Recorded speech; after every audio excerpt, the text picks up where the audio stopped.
Say on streets. Our streets. Say on streets. And main it. Right. Main it. Whose streets? Our streets. Word on the beat, word on the beat, word on the beat. Time after time after time after time after time after time after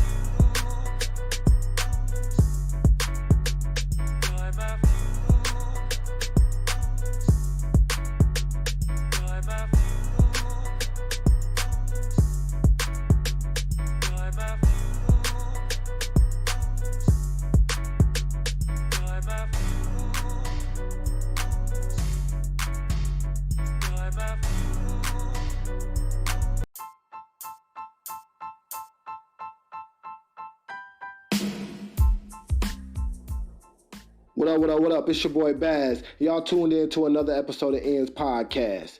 In this episode, we're going to be talking about my experience with playing for the Osborn Knights and how we built the Brotherhood, but also built the legacy. And during that time in life, well, I ain't going to say that time in life, but right about now, man, we have lost a few, man. And I just want to say rest in peace, Nico, rest in peace, Alante, rest in peace, Keandre, and rest in peace, Coach Coke. Now, tune in to the episode.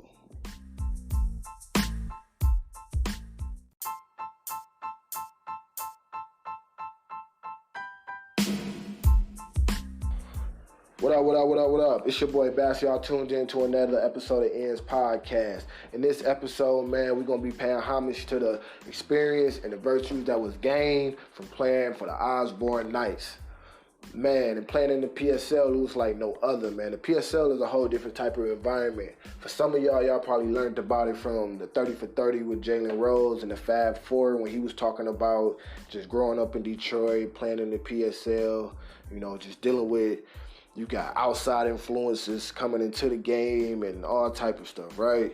So I'm going to just take y'all back to like Osborn and just where I was at that given point of time and just the city itself. Man, like when I first came to high school, 2007 was my freshman year of high school. Murder rate was crazy, like, and just that time, at that given point of time, the city was just going through just a lot. And that was before like Detroit went bankrupt, but it was like during that time that led up to Detroit going bankrupt as a city. So, and if anybody know, like, the crime rate follows the economy. So if the economy is doing bad, the crime rate is going to be stupid high.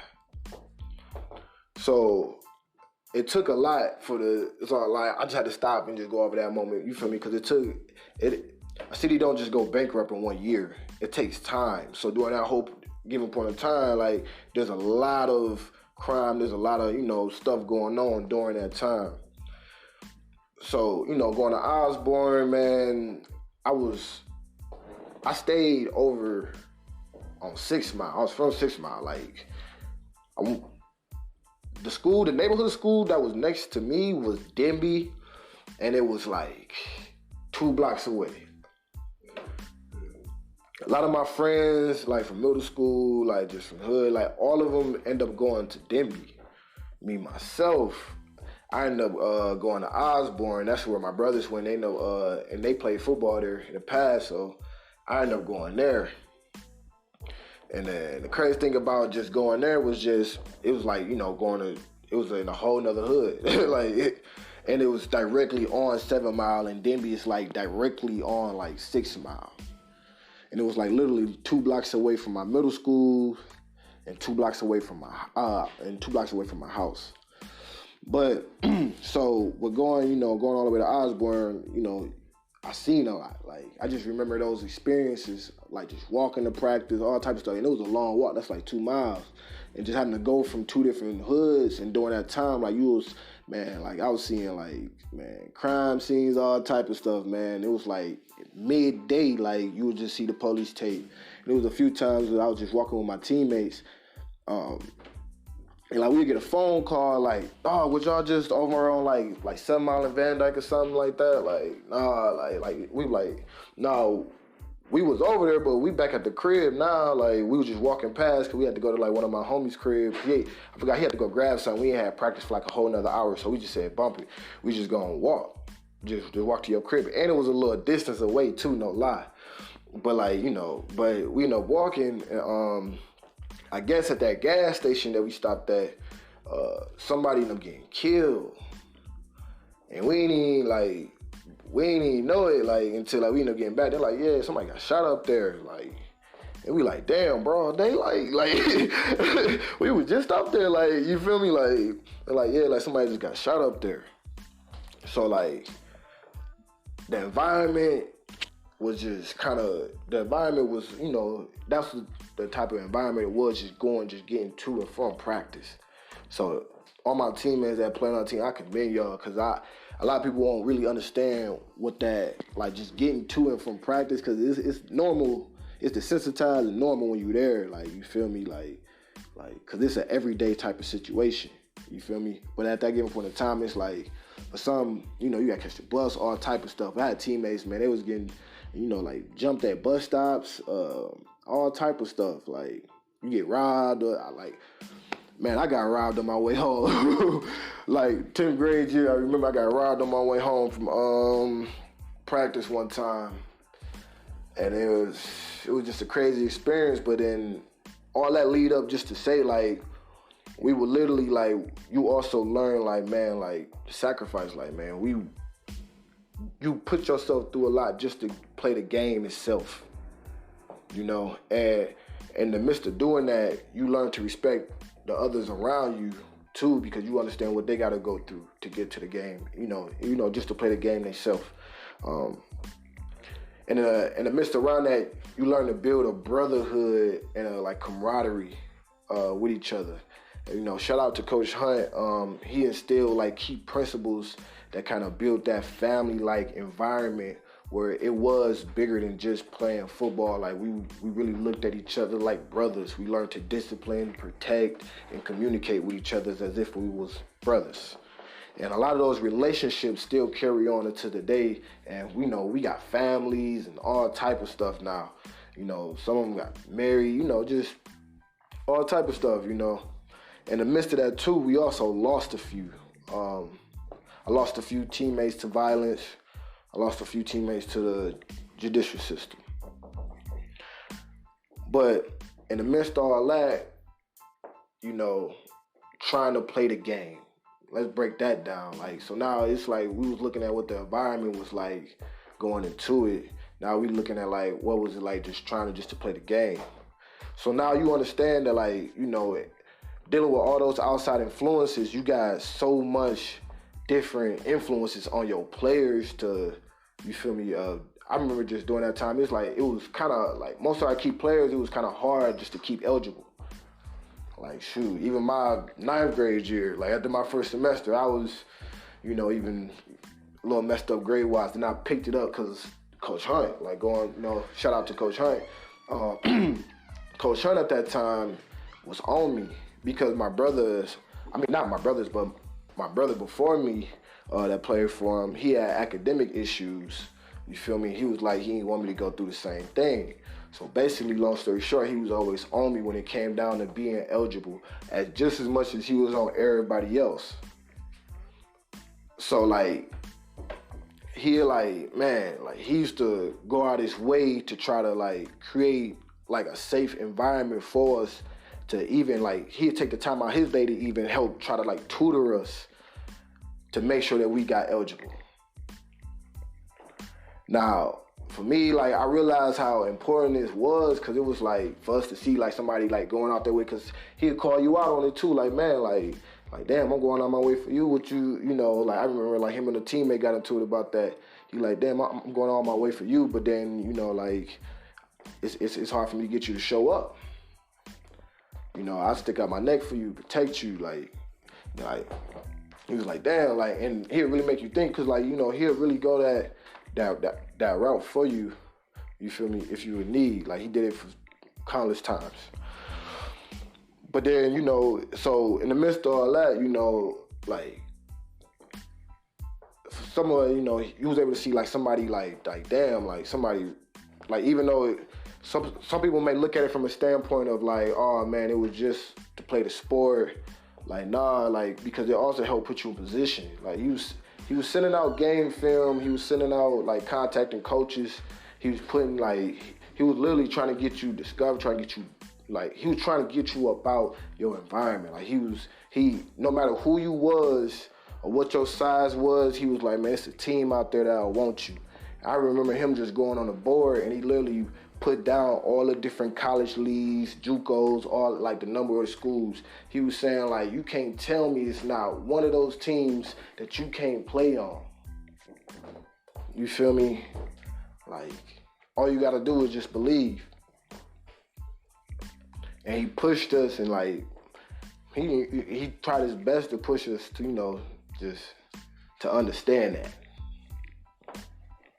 You know, and our teams, our teams, man, we had some crazy talent, man. We had some crazy talent, and we did some unbelievable things. I remember that sophomore year, man. My freshman year, we went to the city championship.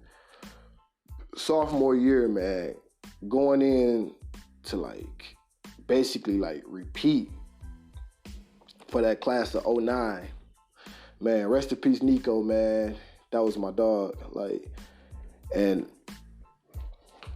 I just remember just seeing, like, the determination and all that, like, from them, like, the way they work, and just understanding, like, their stories and all that type of stuff. Like, a lot of them knew each other since, like, Little League 2 and all that type of stuff. They grew up, like, some of them grew up just around, like, Osborn and stuff like that. So they played for, like, a few of them played for, like, the Knights, which is the Little League team over by Osborn, was the Knights at the time. Then they ended up having some other teams come later on. But they had the Knights over there, so a few of them played for the Knights. I know Nico played for the Knights, Lowe played for the Knights, a few other players played for the Knights. I want to say, did Vanover play for the Knights? You know, just a few other players played for the Knights as well.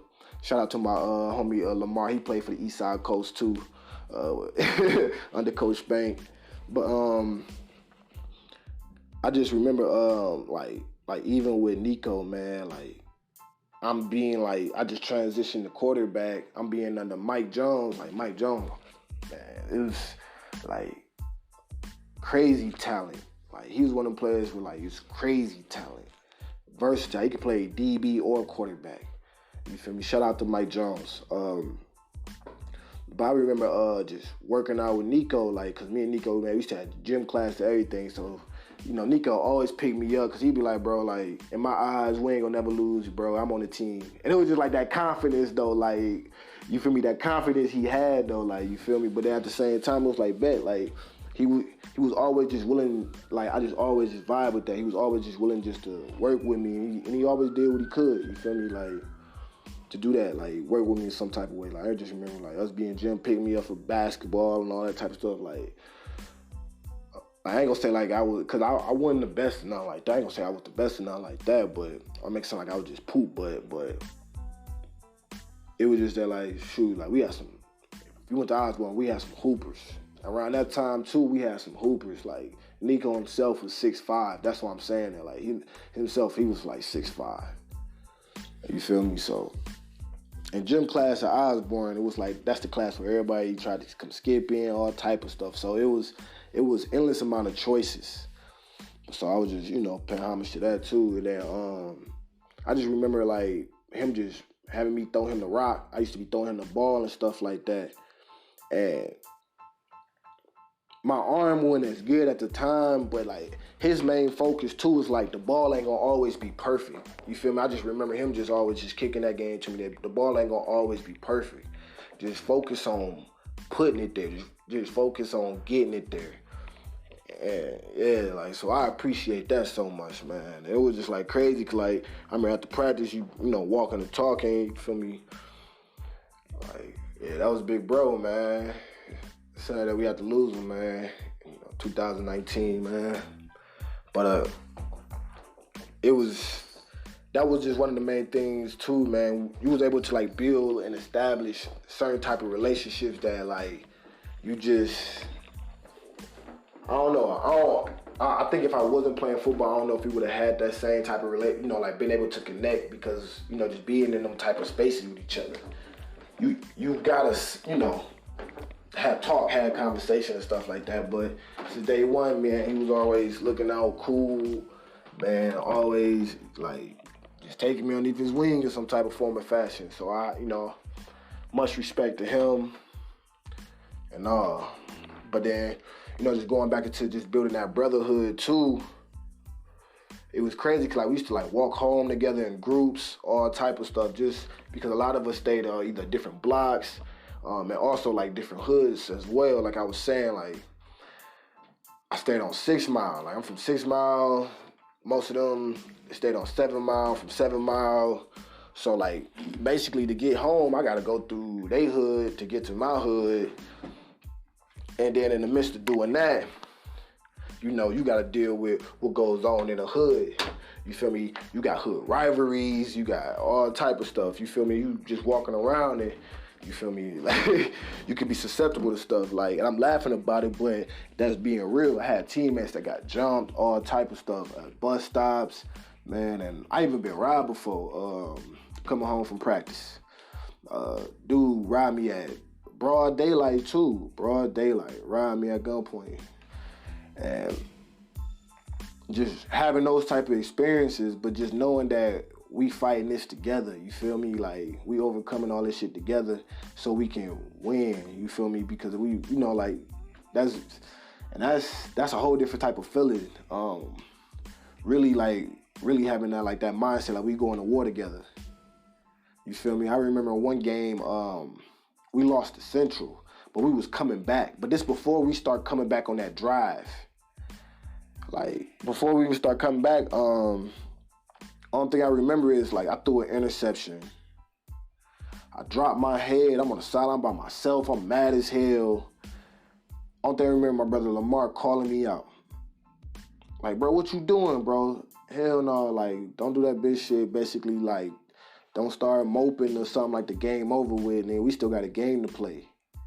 You feel me? And this is my senior year, bro. This I'm going out. Like, you feel me? Hey, don't let me go out like this. You feel me? Like, basically, like, bro, don't let me go out like this. And I just remember just, like, having him in my ear during that season, because that was one thing, like, he always just would just keep preaching to me, man. Whatever you do, bro, don't let me go out. You feel me? Like, just remember, like, this how you sending us out. Like, you feel me? So you may want to, do whatever you want to do or something, but don't forget, bro, this is our last memory of doing this. You feel me? So that right there, like, the moment I even understood. Like, I ain't gonna say I didn't, because I understood, like, you feel me, put my helmet on, got right. You feel me? But it was like one of the moments where, like, it was my brother speaking to me. So I had to, like, follow suit. You feel me? So it's like, that right there was a real good memory too. Because it was like, man, I remember I was about to drop my head. And I see a meme going around on Facebook when it's a dude, he was dropping his head and his teammate came and lifted his chin up. I feel like that was that moment for me. Like, my brother came through, lift my chin up, like, hey, bro, and kept it all the way solid with me. Don't be doing that, bro. Like, for real, we don't do that. You feel me? Not here, not right now. I'm not in the heat of the moment. You feel me? Don't lose your composure, bro. You're supposed to be a leader on this team. Don't do that.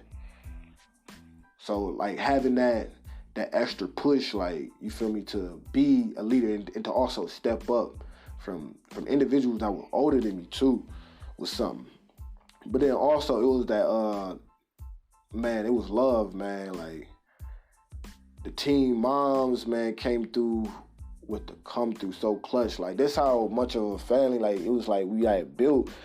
My homie DJ and Stefan, like, they mom used to be making us, like, team meals before and after the game. And, like, this was like I was saying, like, them team moms come in handy, especially from, like, what we dealing with. Like, because for a lot of us, our parents can't even make it to the game. You feel me? So it's to know that like it's somebody there at the game, making sure you fed, she rooting for you, is you alright, baby? Like she talking to you, she know you, you feel me, type deal. You feel me? And she even opened up her doors to us, you know. Like I just remember like especially like homecoming and stuff like that, like going to go spend a night over there. Not even when it's homecoming, just spending a night over there. Just period. Like door was always open, like really like being that motherly figure. Yeah, she'll call you out to all type of stuff, but that's what it was. It was love. It was always love, man, and that's another thing I also appreciated too was that love.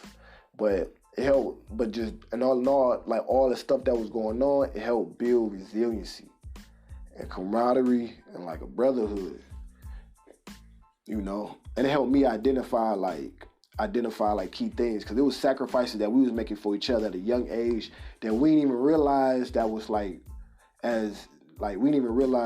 real principles back then. Like I remember one of my homies, Keith, man, Keith used to look out, like, you feel me? And Keith was like, hey, if you fuck with you, he'll vouch for you. You feel me? And open doors, all type of stuff, you feel me? Like bring you around the fam, like real solid, you feel me? Real solid. Go make sure you're taking care of all type of stuff, man. And then it was like, so building those bonds and those relationships with individuals that was like from like different neighborhoods and different hoods and all type of stuff, like helped really kind of shape us too, in a sense. Like we learned to work together no matter where you from, like, and that was one of Coach Hunt's key principles too, as well. With just saying that like y'all all come from different hoods. Some of y'all are part of different gangs, cliques. Some of y'all in the streets. Some of y'all not, like, but y'all need to make sure y'all protected in this type of sense. And like for some of y'all being some of the biggest influencers or some of the biggest figures inside y'all groups, gangs, and cliques, you know, y'all should be able to help look out for each other and help protect one another. So then that's where it was like, just for instance, like say like me not being from over there, if something going down, they'll let me know, like, hey bro, you don't want to move around this way, bro. Like, you feel me? You might want to go that way or something like that. Like, you know, or like, hey, bro, let me give you a ride or something like that, bro, because it's kind of hectic outside right now. Like, you feel me? Or, you know, like, just look out for you in the sense that they understand, like, what you got to go through. So let me look out for you if I can, you know, in some type of form or fashion. So then that was a real big thing, too. Especially just due to the environment where you feel like it's like, you know, you go outside, it's sort of like a war zone. It's like every man for themselves out there. And you knowing somebody got your back, or like you over in this neighborhood or something like that, something go down, you know somebody. But other than that, man, it really just help build that resiliency and just that drive and that tunnel vision to be able to fight through, want more, and push through anything. But also be able to not disown my brother, you feel me? But like look at somebody else as if they was my brother. You feel me? To be able to open my arms, my doors to somebody else, you feel me? Be able to look out for somebody else, no matter their background. But it's your boy Bazz, man. I ain't gonna hold y'all for too long, man. We out of here, man. Comment, tell me, man, what was it like for you, man? Tell me one of your stories, man. If y'all vibing with it, if y'all, you feel me? If y'all got an experience that was similar, you feel me? Talk to me. Let me know. I want to hear from y'all. It's your boy Bazz, and I'm out.